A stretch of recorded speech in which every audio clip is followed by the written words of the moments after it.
ನೋಡಿ ಬಾಹ್ಯಾಕಾಶ ವಿಜ್ಞಾನ ಎಲ್ಲಿಂದ ಎಲ್ಲಿಗೆ ಬಂತು ಅಂತ. ಖಾಸಗಿ ಕಂಪನಿಗಳು ರಾಕೆಟ್ಗಳನ್ನು ಉಡಾಯಿಸ್ತಾ ಇದ್ದಾವೆ. 1980ರ ದಶಕದಲ್ಲಿ ಸೋವಿಯತ್ ರಷ್ಯಾ ಅವರ ಜೊತೆಗೆ ಸೇರಿಕೊಂಡು 3 ದೇಶಗಳ ಗಗನಯಾತ್ರಿಗಳನ್ನು ಕಳಿಸಲಾಗಿತ್ತು. ಈಗ ಆಕ್ಸಿಯಂ ಯಾನಕ್ಕೆ ಒಪ್ಪಂದ ನಡೆದಿರೋದು ನಾಸಾ ಮತ್ತು ಸ್ಪೇಸ್ ಎಕ್ಸ್ ಕಂಪನಿಯ ಜೊತೆಗೆ. ಅಂತಾರಾಷ್ಟ್ರೀಯ ಬಾಹ್ಯಾಕಾಶ ನಿಲ್ದಾಣ ಅಂತ ಕರೀತಾರೆ. ಅದರಲ್ಲಿ 14 ದಿವಸ ಇದ್ದು 60 ಪ್ರಯೋಗಗಳನ್ನು ಮಾಡಿ ವಾಪಸ್ ಬರುವಂಥ ಯೋಜನೆ ಇದು. 31 ದೇಶಗಳಿಗೆ ಸಂಬಂಧಿಸಿದ ಪ್ರಯೋಗಗಳಲ್ಲಾಗ್ತವೆ. ಯಶಸ್ವಿಯಾಗಿ ಉಡಾವಣೆಗೊಂಡ ನಂತರ ಒಂದು ಮೆಸೇಜ್ ಕೊಟ್ಟರು ಶುಭಾಂಶು ಶುಕ್ಲ. ನಮಸ್ಕಾರ ನನ್ನ ಪ್ರೀತಿಯ ದೇಶವಾಸಿಗಳೇ, ಎಂಥ ರೈಡ್, ನಾವು ಅಂತರಿಕ್ಷವನ್ನು ತಲುಪಿದ್ವಿ ಅಂತ. ಇದು ಅದ್ಭುತವಾದ ಗಗನಯಾನ ಆಗಿತ್ತು.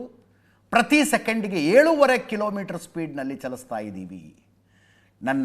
ಇದು ನನ್ನ ಬಾಹ್ಯಾಕಾಶಯಾನದ ಆರಂಭ ಅಲ್ಲ, ಬದಲಾಗಿ ಭಾರತದ ಮಾನವ ಸಹಿತ ಬಾಹ್ಯಾಕಾಶಯಾನದ ಆರಂಭ.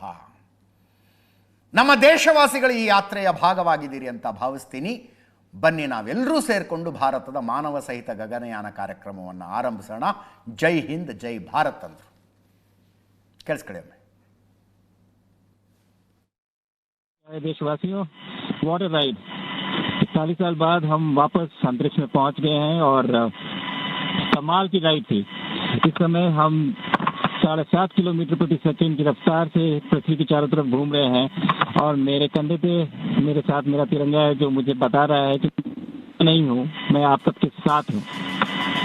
ये मेरी इंटरनेशनल स्पेस स्टेशन तक की जर्नी की शुरुआत नहीं है, ये भारत के ह्यूमन स्पेस प्रोग्राम की शुरुआत है और मैं चाहता हूं कि आप सभी देशवासी इस यात्रा का हिस्सा बने।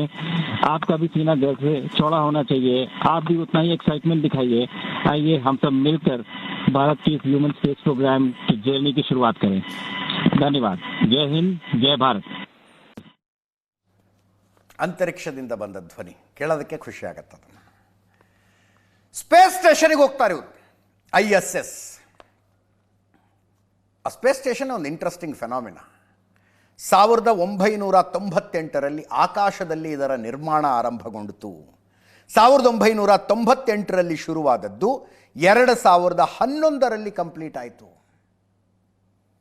ಇಡೀ ಸ್ಪೇಸ್ ಸ್ಟೇಷನ್ ಒಂದು ಫುಟ್ಬಾಲ್ ಗ್ರೌಂಡ್ನಷ್ಟು ದೊಡ್ಡದಿದೆಯಂತೆ. ಅದರ ಒಳಗಿನ ದೃಶ್ಯಗಳು ಸುಮಾರು ಬಂದಿದ್ದಾವೆ. ಈ ಸುನೀತಾ ವಿಲಿಯಮ್ಸ್ ಎಲ್ಲ ನೀವು ಗೂಗಲ್ ಸರ್ಚ್ ಮಾಡಿದರೆ ಸಿಗುತ್ತೆ, ಯೂಟ್ಯೂಬಲ್ಲಿ ಆ ಒಳಗಿನ ದೃಶ್ಯಗಳು ಬರ್ತವೆ, ಹೆಂಗಿರುತ್ತೆ ಸ್ಪೇಸ್ ಸ್ಟೇಷನ್ನಲ್ಲಿ. ಇದು ಸ್ಪೇಸ್ ಸ್ಟೇಷನ್ನು. ಮೇಲಿನಿಂದ ನೋಡೋದಕ್ಕೆ ಚಿಕ್ಕದನ್ಸುತ್ತೆ, ಟೋಟಲ್ ಸೈಜ್ ಇದರದು ಒಂದು ಫುಟ್ಬಾಲ್ ಗ್ರೌಂಡ್ನಷ್ಟು ದೊಡ್ಡದಿದೆಯಂತೆ. ಭೂಮಿಯನ್ನು ನಿರಂತರವಾಗಿ ಸುತ್ತುತ್ತಾ ಇರುತ್ತಿದ್ದು 28,000 ಕಿಲೋಮೀಟರ್ ಪರ್ ಅವರ್ ಸ್ಪೀಡ್ನಲ್ಲಿ. ನೋಡಿ, ಸ್ಪೀಡ್ ಗೊತ್ತಾಗೋದಿಲ್ಲ ಇಲ್ಲಿ.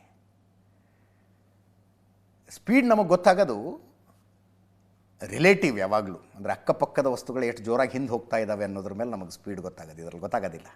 28,000 ಕಿಲೋಮೀಟರ್ ಪರ್ ಅವರ್. ಇಮ್ಯಾಜಿನ್ ಮಾಡ್ಕೊಳ್ಳಿ ಹೆಂಗಿರುತ್ತೆ ಅದು ಅಂತ. ಒಂದು ದಿನಕ್ಕೆ 16 ಸಲ ಭೂಮಿಯನ್ನು ಸುತ್ತಾಕತ್ತೆ.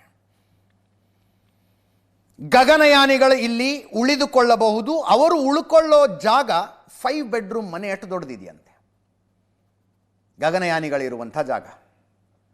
ಆ ಸೋಲಾರ್ ಪ್ಯಾನಲ್ಲು ಅದೆಲ್ಲ ಸೇರಿಸಿದ್ರೆ ಒಂದು ಫುಟ್ಬಾಲ್ ಗ್ರೌಂಡು ಅಂತಾರೆ. ಬೇರೆ ಬೇರೆ ರೀತಿಯ ಪ್ರಯೋಗಗಳನ್ನು ಮಾಡೋದಕ್ಕೆ ಇದರಲ್ಲಿ ಸಾಧ್ಯ. ಸ್ಪೇಸ್ನಲ್ಲಿ ಇದ್ಕೊಂಡು ಏನೇನು ಪ್ರಯೋಗ ಮಾಡಬಹುದು ಅಂತ. ಭೂಮಿಯಿಂದ 370 ಕಿಲೋಮೀಟರ್ ಎತ್ತರದಲ್ಲಿ ಇದು ಹಾರ್ತಾ ಇರುತ್ತೆ.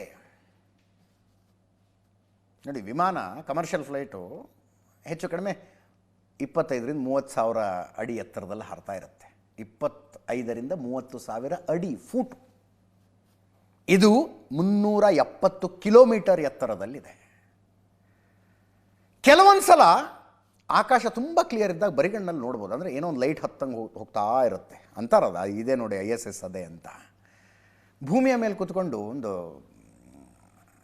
ಒಳ್ಳೆ ದೂರದರ್ಶಕದಲ್ಲಿ ನೋಡ್ಬೋದು ಇದನ್ನು. ಒಂದೊಂದು ಸಲ ಚಂದ್ರನ ಮೇಲಿಂದ ಹೋಗುತ್ತಿದ್ದು ಆಕಾಶದಲ್ಲಿ ಹುಣ್ಣಿಮೆ ದಿವಸ ಪೂರ್ಣ ಚಂದ್ರ ಇದ್ದಾಗ ಚಂದ್ರನ ಮೇಲಿಂದ ದಾಟುವಾಗ ಕಾಣಿಸುತ್ತೆ. ಇದಕ್ಕೆ ಒಂದು ಬಾಗಿಲಿರುತ್ತೆ. ಈಗ ಇವರು ಹೋಗಿರುವಂಥ ರಾಕೆಟ್ಟು ಆ ಯೂನಿಟ್ ಹೋಗಿ ಆ ಬಾಗಿಲಿಗೆ ಸೇರ್ಕೊಳ್ಳುತ್ತೆ. ಅದನ್ನು ಡಾಕಿಂಗ್ ಅಂತಾರೆ. ಅದರ ರೆಸ್ಪಾನ್ಸಿಬಿಲಿಟಿ ಪೂರ್ತಿ ಶುಭಾಂಶು ಶುಕ್ಲಾ ಅವರದ್ದಂತೆ. ಆಮೇಲೆ ಡೋರ್ಗಳು ಓಪನ್ ಆಗ್ತವೆ. ಇವರು ಸ್ಪೇಸ್ ಸ್ಟೇಷನ್ ಒಳಗೆ ಹೋಗ್ತಾರೆ. ಅಲ್ಲಿಗೆ ಡಾಕಿಂಗ್ ಯಶಸ್ವಿ ಆಯಿತು ಅಂತ. 28 ತಾಸು ಬೇಕದು ಟೋಟಲ್. 370 ಕಿಲೋಮೀಟ್ರ್ ಹೋಗೋದಕ್ಕೆ 1 ಸೆಕೆಂಡ್ಗೆ 7.5 ಕಿಲೋಮೀಟರ್ ಸ್ಪೀಡ್ನಲ್ಲಿ ಹೋಗ್ತಾ ಇದ್ದಾರೆ. ಅಷ್ಟೇ ಟೈಮ್ ಬೇಕು ಅಂದರೆ ಸೀದಾ ಹೋಗಿ ಸ್ಪೇಸ್ ಸ್ಟೇಷನ್ಗೆ ಹೋಗ್ಬಿಡೋದಿಲ್ಲ.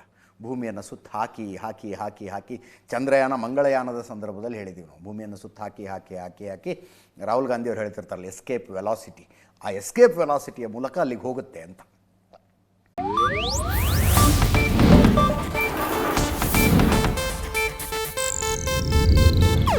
ಇದು ಏಷ್ಯಾನೆಟ್ ನ್ಯೂಸ್ ನೆಟ್ವರ್ಕ್ ಪ್ರಸ್ತುತಿ.